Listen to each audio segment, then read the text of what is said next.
Este é o crânio de um cachorro, um crânio de 8 milhões de anos exposto no Museu de História Natural do Condado de Los Angeles, numa sala que a maioria dos visitantes atravessa sem parar por muito tempo. Merece que parem. O perfil lateral tem uma arquitetura que nenhuma guia de raças caninas conseguiria classificar. O focinho é curto. A testa sobe em arco, como uma cúpula. A largura do arco zigomático, a curva óssea que protege a órbita ocular, é proporcionalmente maior do que a de qualquer canídeo vivo. O animal que carregava esse crânio pesava entre 100 e 170 quilos. Media 2,4 metros de comprimento. Andava na ponta dos dedos pelos pastos do que hoje é o Nebraska. Dominou a América do Norte durante 7 milhões de anos. 5 milhões de anos depois do seu desaparecimento, o que acabou com ele continua sendo o detalhe mais paradoxal da sua história. Não foi um cataclismo, nem um predador maior, nem a escassez de presas. Foi algo que cabia inteiro na palma da mão, que se mantinha escondido dentro de uma bainha de tecido conjuntivo e que só saía quando precisava, uma garra que nunca tocava o chão. O nome científico deste animal tem uma etimologia pouco comum em paleontologia: Epicyon. O prefixo epi no grego clássico não significa grande nem superior. Significa mais que um cão.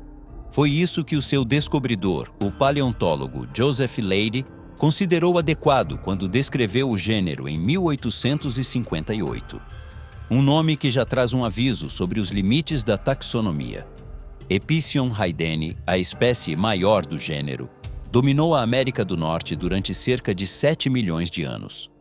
Apareceu nos registros fósseis durante a Idade Clarendoniense do Mioceno tardio. Desapareceu no Hempiliano, entre 5 e 6 milhões de anos atrás. Nesse intervalo de tempo, Roma ainda não existia. O Mediterrâneo não tinha esse nome. Os primeiros hominídeos que caminhavam eretos estavam aprendendo a fazê-lo no leste da África. E na América do Norte, este cão era o predador central da paisagem. Para entender como chegou até lá, é preciso voltar 30 e poucos milhões de anos antes, com algo do tamanho de uma raposa. A subfamília Borophaginae surge no registro fóssil há cerca de 34 milhões de anos, no Oligoceno. Os seus primeiros representantes, como o Archaeocyon, eram animais pequenos, de constituição leve, com dieta omnívora e postura plantígrada. Apoiavam a planta inteira do pé ao andar, tal como os ursos de hoje. Nada na sua anatomia inicial deixava prever o extremo a que esta linhagem chegaria. Mas durante 30 milhões de anos, a seleção natural pressionou esse grupo numa direção muito específica. Mandíbulas mais curtas e mais largas, quartos pré-molares engrossados e elevados, projetados para compressão em vez de corte, carniceiras com superfícies de trituração em vez de lâminas de tesoura.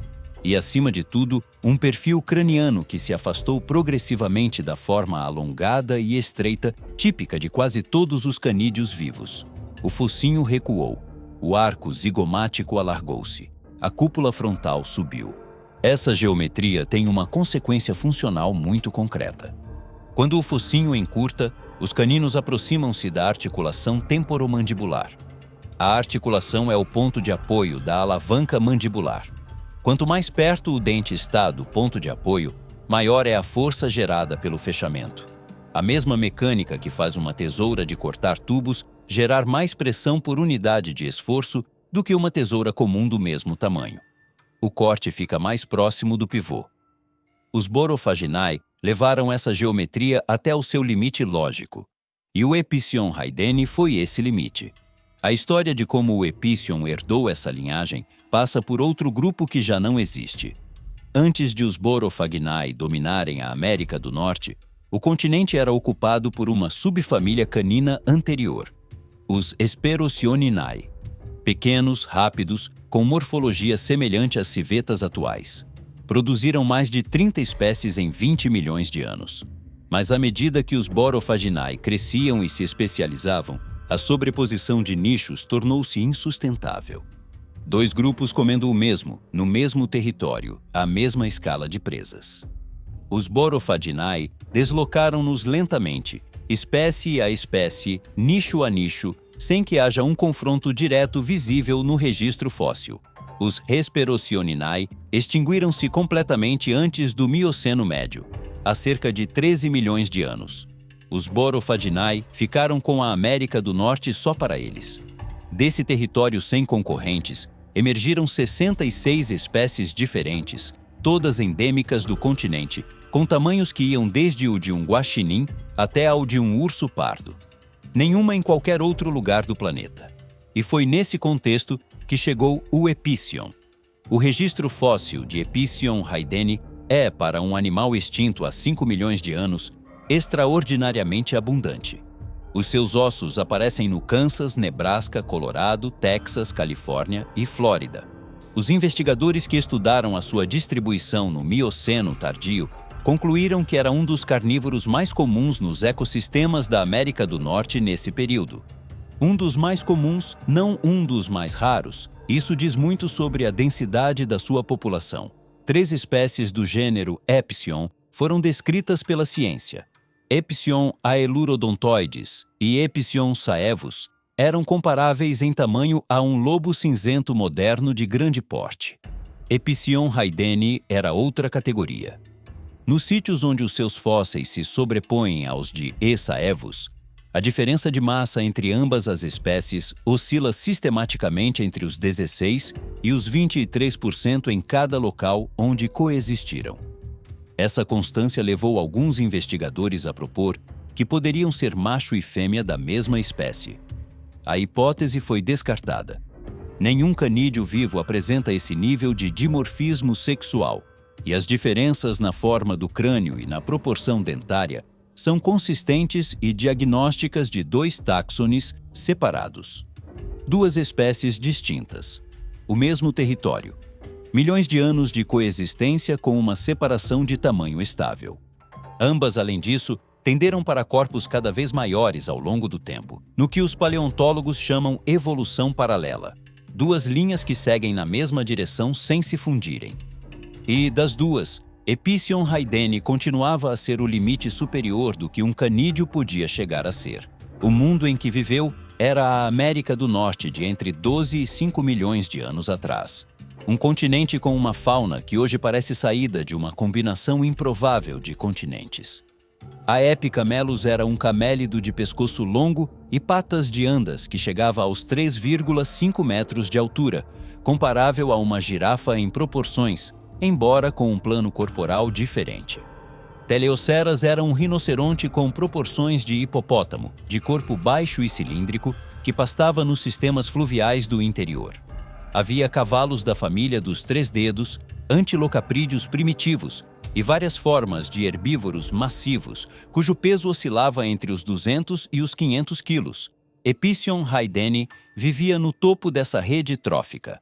Com 100 quilos em média e uma mordida capaz de fraturar o fêmur de um ungulado adulto, conseguia aceder a presas numa escala que nenhum canídeo moderno alcança. Como exatamente as caçava, é a pergunta que a paleontologia leva décadas a tentar responder sem chegar a um consenso. Uma análise da morfologia do cotovelo, publicada por Figueiredo e colaboradores em 2015, concluiu que a articulação reflete um perfil de emboscada, o predador que espera e ataca a partir de posição estática, em vez de perseguir.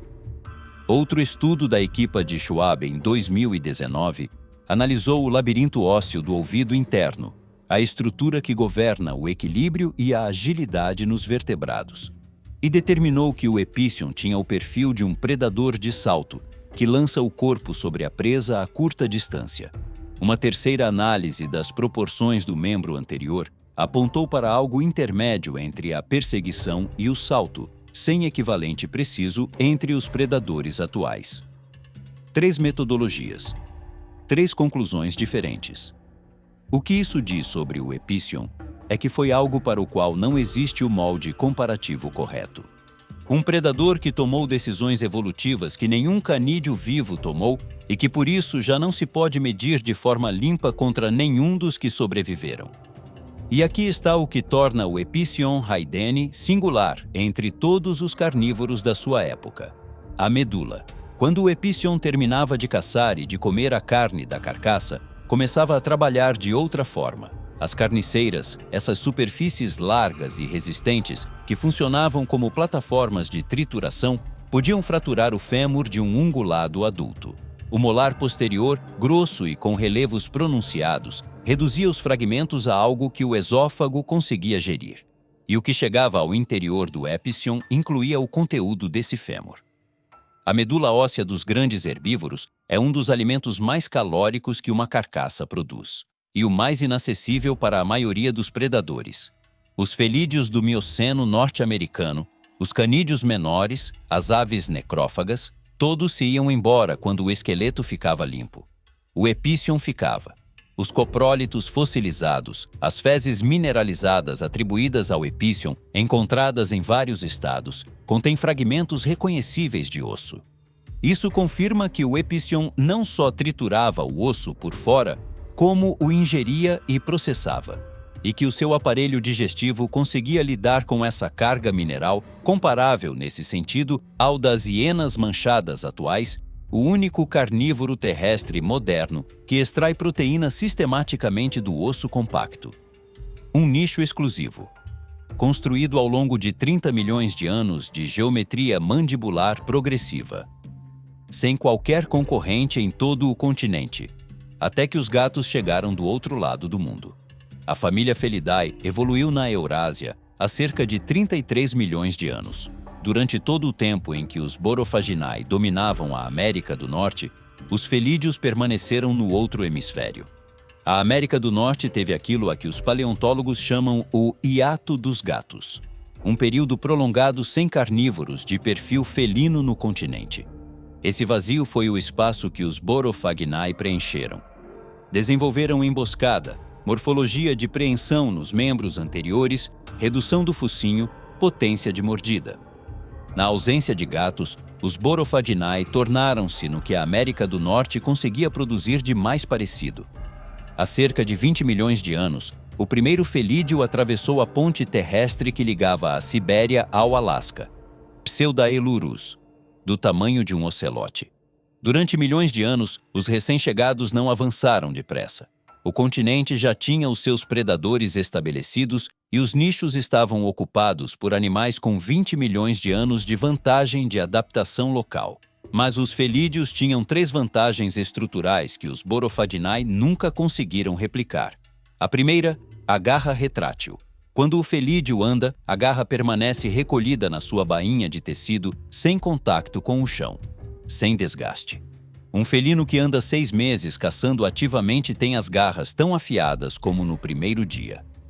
As garras dos canídeos e as dos Borophaginai desgastam-se pelo contato contínuo com o terreno. Embota-se.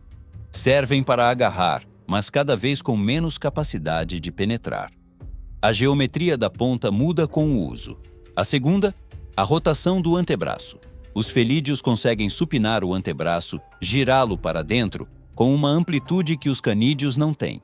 Essa rotação permite fixar a presa contra o chão com os membros anteriores, enquanto os caninos alcançam o pescoço. Para derrubar uma presa de 200 quilos, um canídeo precisa do animal já caído, já exausto pela perseguição, já sem energia para resistir ao peso. Um felídeo pode iniciar a derrubada no primeiro contato físico, usando a massa do seu corpo e a rotação dos braços em sequência. A terceira foi a posição na distribuição de nichos. Os felídeos não chegaram à América do Norte competindo com todos os predadores da mesma forma. Competiram de forma mais intensa com aqueles que mais se pareciam com eles na estratégia. Os especialistas em emboscada, em mordida curta, em preensão, e os Borophaginai que mais se tinham especializado nessas estratégias eram os que mais se sobrepunham com os recém-chegados.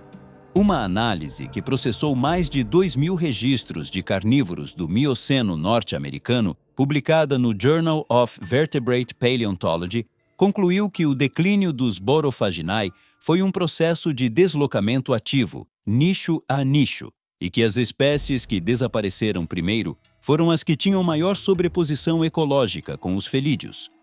Epicion aideni, com o seu perfil de emboscador de grande porte e mordida devastadora, estava no centro dessa sobreposição. Para entender por que a vantagem dos felídeos se traduziu no desaparecimento dos Borophaginae, é preciso compreender como funciona o deslocamento competitivo na escala do tempo geológico. Os ecossistemas não colapsam de repente quando chega um competidor novo. A mudança é gradual. As populações do animal deslocado reduzem-se lentamente. Os territórios contraem-se. As taxas de reprodução baixam quando os recursos diminuem. E num determinado ponto, as populações ficam tão pequenas que eventos aleatórios, uma seca, uma má temporada de presas, uma doença, têm peso suficiente para as reduzir a zero numa região. Isso repete-se região a região, até não sobrar nenhuma. Para os Borophaginae, o problema adicional era que tinham investido 30 milhões de anos numa direção concreta. As suas mandíbulas, dentes e morfologia dos membros anteriores estavam otimizados para potência e trituração.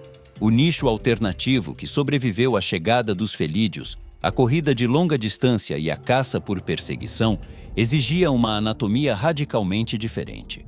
Patas mais longas e leves, dorso flexível, dedos adaptados para a eficiência do passo em alta velocidade. Os Caninae, a subfamília irmã dos Borophaginae, tinham essa anatomia. E os Caninae sobreviveram.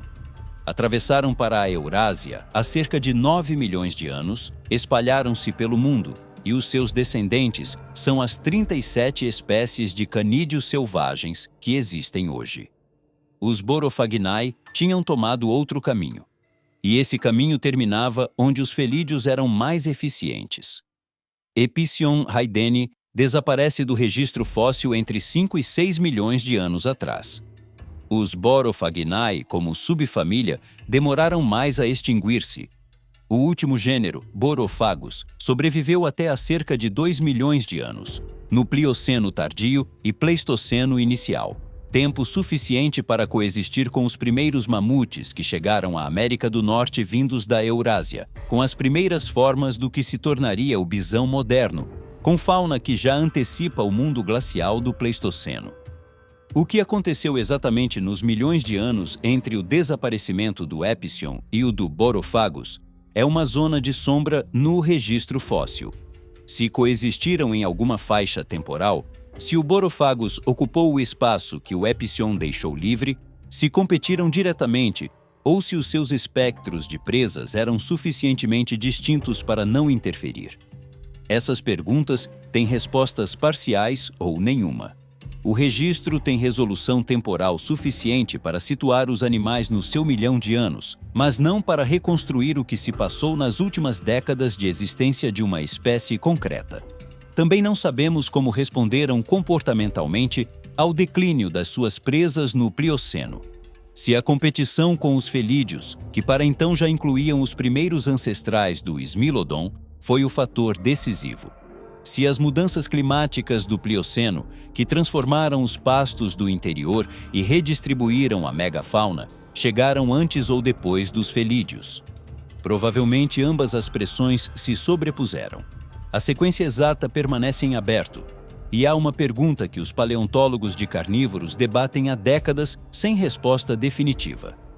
Se alguma linhagem de Borophaginae com morfologia intermédia, menos especializada na trituração pura que o Epicion, teria conseguido derivar para a corrida de longa distância com tempo suficiente. A resposta técnica é que o caminho anatômico era possível em teoria. Mas para o tomar era preciso tempo. E o tempo que restava, quando a pressão dos felídeos se intensificou, era menor do que o necessário. Quando Epicion haydeni deixou de existir, a América do Norte perdeu uma função biológica muito concreta: o processamento de osso compacto de ungulados grandes, a capacidade de fraturar fêmures e extrair a medula. A devolução ao solo dos minerais do esqueleto, que o Epicion incorporava ao ciclo através dos seus coprólitos, em fragmentos que fungos e bactérias conseguiam decompor com muito mais eficiência do que o osso intacto. Os pastos do Mioceno norte-americano tinham funcionado com essa figura ativa durante milhões de anos. Quando desapareceu, as carcaças de grandes herbívoros começaram a passar pelo solo de outra forma. Os nutrientes da medula circularam por rotas diferentes, mais lentas, menos diretas. O ajuste demorou tempo geológico, e durante esse tempo faltou algo concreto. As hienas manchadas, os únicos carnívoros terrestres que processam osso com eficiência comparável na África e na Ásia, nunca colonizaram a América do Norte de forma permanente. O nicho que Epicyon haideni ocupou durante 7 milhões de anos continua vazio nesse continente. Os pumas e os lobos cinzentos dos pastos do Nebraska caçam ungulados, comem a sua carne e deixam os ossos. O que resta do esqueleto é disputado por corvídeos, necrófagos menores e bactérias durante meses ou anos. Ninguém abre o fêmur, ninguém extrai a medula. O solo recebe o que o solo consegue receber sem que ninguém lhe entregue o que está dentro do osso. Há 5 milhões de anos, o maior cão que alguma vez existiu abria esse osso todos os dias. Esse trabalho ainda está por preencher.